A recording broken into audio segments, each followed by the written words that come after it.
In a special gathering of UN Habitat, the United Nations Programme for Human Settlements, a multidisciplinary team of innovators unveiled a concept for the world's first sustainable floating city made fit for up to 10,000 residents.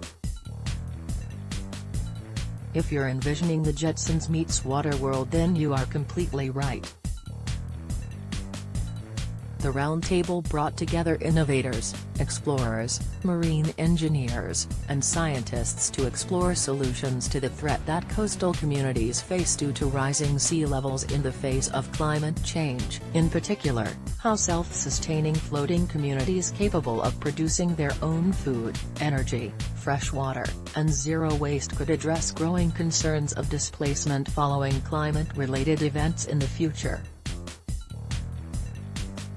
We are the UN agency mandated to work with cities, be they on land or water.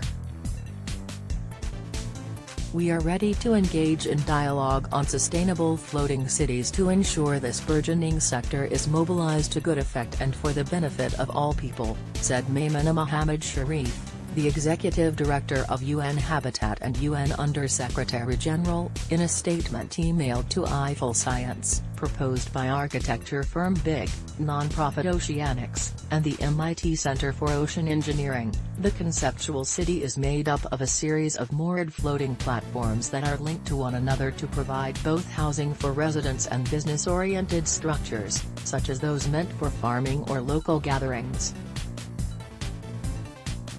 Plus, the creators say futuristic pod-like electric vehicles will be provided to conveniently transport people from the nearest coast to the city. Oceanics says its city can organically transform and adapt over time, evolving from a neighborhood of 300 residents to a city of 10,000. 3 dozen 2-hectare floating communities and dozens of productive outposts can expand and contract over time.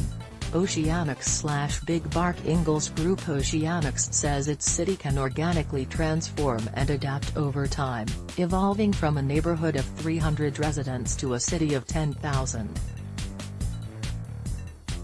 3 dozen 2-hectare, 5-acre, floating communities and dozens of productive outposts can expand and contract over time.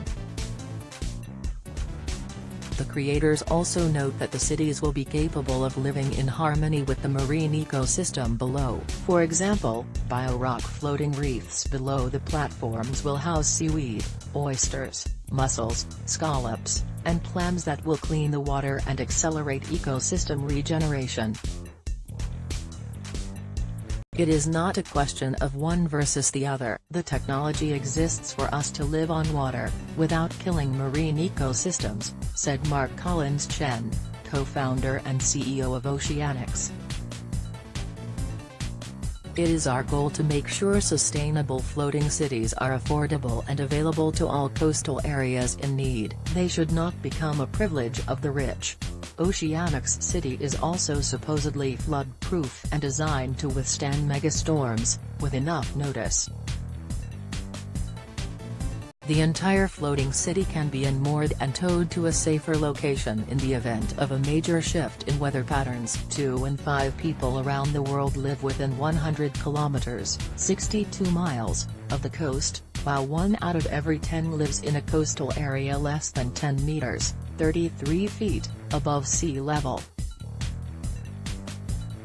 Even the most conservative projection of future sea level rise shows an increase of 0.3 meters, 1 foot, affecting 140,000 homes by 2045 in the U.S. alone.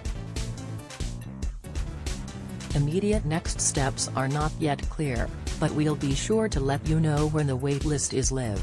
The creators say that biorock floating reefs below the platforms will house seaweed, oysters, mussels, scallops, and clams that will clean the water and accelerate ecosystems.